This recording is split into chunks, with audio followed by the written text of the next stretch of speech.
So we're going to start off in the realms of single pitch. These two anchors are ones that you should really know if you're going to be going for your Rock Climbing Instructors Award, basically the old single pitch award. So in reach and out of reach using the rope. However, during my first multi-pitch leaders assessment, I was still expected to be building anchors using the rope because of its flexibility and dynamicism, and to show that we could still do that leading one novice second.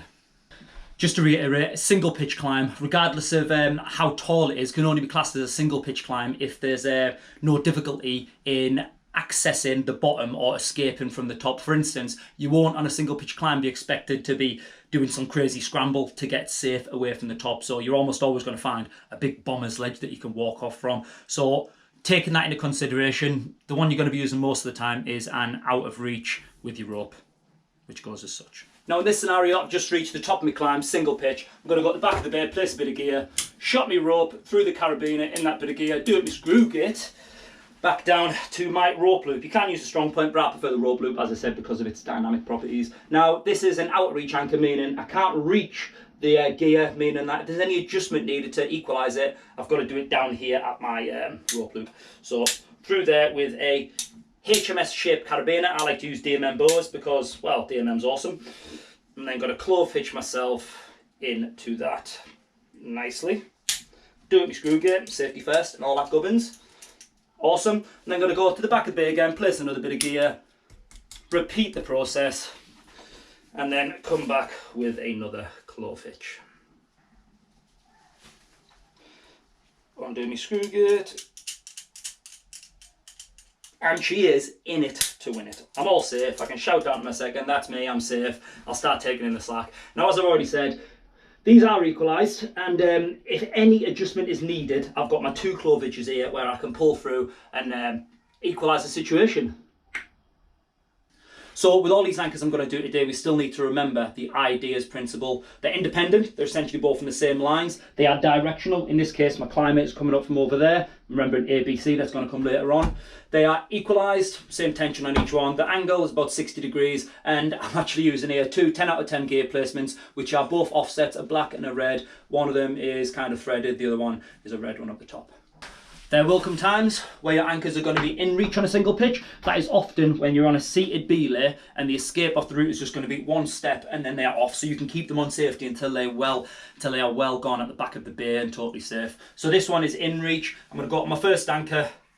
I'm going to clove hitch into my first anchor, ensuring the screw gate carabiner is done up.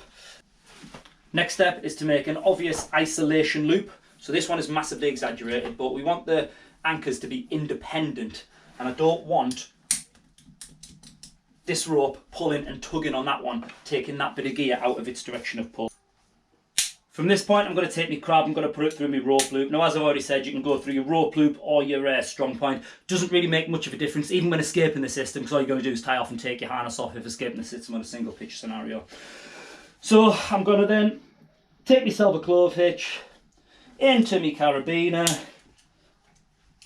do up the screw gate, and then I'm going to be laughing kit bags, as they say. Now, the issue here is, as you might be able to see, I'm not equalised. Okay, I've got one nice and tight, one really slack. The bonus here is it's all in reach, so I can equalise it quite easily by just adjusting it all at the clove hitch, pulling through, adjusting, pulling through until I get equal tension on both of my anchors. Bada bing, bada boom. Happy with that. As I said, those first two are predominantly, but not exclusively, used for single pitch, using the rope because of its dynamic properties, its stretchiness also.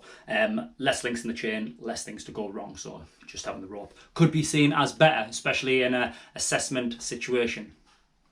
In the real world, I tend to set up with slings now, unless I am on a single pitch route which really lends itself to a long out of reach.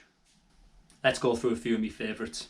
So I'm going to set this one up really as basic as I can. I'm going to show you the downfalls of it and also the little benefits. So just straight through. Okay, we've just got a sling. I'm always going to try and make sure that the webbing of the sling is out the way, or the tape of the sling is out the way. So if I just clip straight into that, there's going to be a lot of problems. Yes, it is self-equalising in any direction.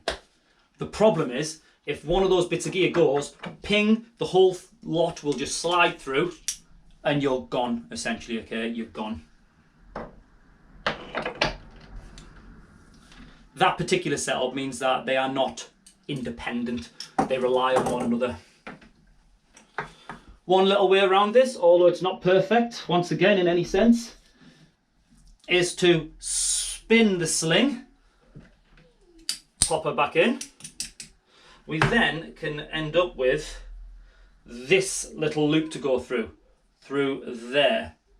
So what's going to happen, once again, should be still self-equalizing. If my bit of ID tape wasn't in the way, just got no sticky on it, it should still be self-equalizing. And if one of them goes, it won't slip through, but what it will do, it should shock the system when one of them falls through. So it's got its pros, it's got its cons, but it is should by no means be your go-to anchor. Another common anchor for your 8-foot sling would be using clove hitches. So clove yourself in, or clove hitch your sling into the first anchor. Small isolation loop, keeping that tape out the way. Clove hitch into the second. Okay, you could then clove hitch yourself into there. The issue with that being, once again, if one bit of gear goes, it's gonna then shock load that one system. It's gonna shock load the system. Also, if the sling is snapped for any reason on either side, if it's worn through by rock, you're just gonna slide through. So, easiest way to get around that is with your trusty overhand figure of 8 knot. Okay. That is an anchor that I very rarely to pretty much never use. It's not my type. As for the trad rack, my go-to is normally a 16-foot sling. A wise man once told me, this wise man was called Rob King, you can make a sling shorter by putting a knot in it, but you can't make a sling any longer. So if you have an 8-footer and you need it to be shorter, just put a knot in it and make it shorter. So I've got there, equalised down the middle. I like to just put a big overhand knot in there. This allows me to do a number of things from this position, so I'm going to show you a bit more in detail with this one now. So as I've got limited space here, I've actually ended up tying bunny's ears in my sling just there, just, you know, to make this demonstration easier so you can see that it's all equalised. So first thing I'm going to do is make myself safe. I like to use one of the loops to clove hitch myself in. Now, stance management is really important for myself, and I like to try and keep things separate. So if I've got 2 seconds, for instance, I can clip a second into there, I can clip a second into there, I still have an extra on, I can clip gear on. There's also another connection point that a lot of people forget all about, and that is just up there. And I use this one quite regularly. Up the top there is a great place to run an Italian hitch from. It's out the way, it's above you, you can control your client, your second, whoever it is. You got good control up there. And the same situation when you're running guide mode. You can have it up there, tucked away, as a more of a direct belay, and you've got things in separate places. So my own safety, guide plate, and when my seconds and thirds come up, they've got place to clip themselves in with a clove hitch. Could get to one of those occasions where you need a longer anchor. If you do and you've only got 8-footers, then you can just go straight in with an 8-footer, straight in with another 8-footer. You then have a number of choices. Providing it is equalised, you could just join them both together in the natural equalisation spot. Or you could just whack an overhand knot in there, an overhand figure of 8, whatever you want, equalise it in the direction you want it, and whack a big overhand knot in there. Or overhand figure of 8. Sticking with the 8-foot sling motif, you could just go straight in. A little bit trickier to equalise this one. Overhand knot, but leave it loose. Leave the overhand knot loose into your second anchor. Screw gates turn up. You can then decide where you want to position. So let's say if the direction of pull is over there, you can then move this overhand knot over there and clip in either side of the knot. That's quite a common one. You know, easy enough, not many drawbacks, equalised. One drawback is you really only have one loop so for stance management it's not ideal. So the next one is really a multi-pitch sport anchor, and it's done the rounds quite a lot on social media lately. It uses very minimal gear, and it's really easy and safe to set up. So we're going to start off with what the Americans call a girth hitch. We call a lark's foot.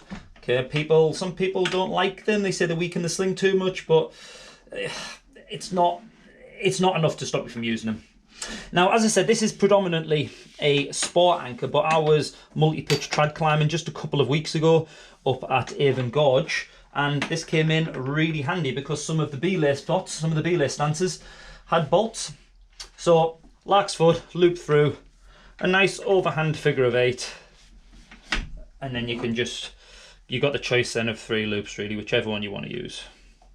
Let's just clip them all together for the sake of argument. Nice, quick, minimal gear anchor. So with all of these setups so far, I've been using 2 bombers, 10 out of 10 bits of gear. It's not always going to be the case when you get out there in the crag and you're going to find some marginal gear, some okay gear. Now you want to try and add those numbers up to make them as much as possible. So if you have 2 10 out of 10s, great stuff. If you have a 5 and a 7, you might want to back that up with at least another 5. Just try and make it up to around about 20. Sometimes gear can be really marginal and you have to bang loads in. So we're going to see here about connecting, let's say, 6 bits of gear. See how we go on, eh? Min, here we go then. Shot and nuts in left, right and centre. Lovely little Goldilocks there. Loving the nuts. Cracking thread there, cracking little thread. You know, if you get a thread anchor, you are proper bombing.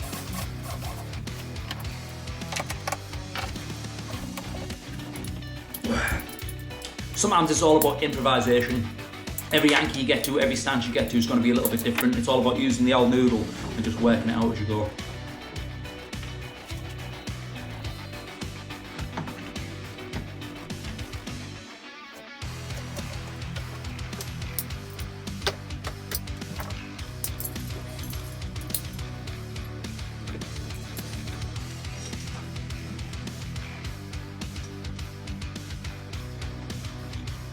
So what I'm doing here is I'm essentially building 2 separate anchors. They're 2 separate 3-point anchors, drawing 2 16-footers down to a single point, bringing them together, whacking a big overhand figure of 8 in it and just pulling them all down, equalised.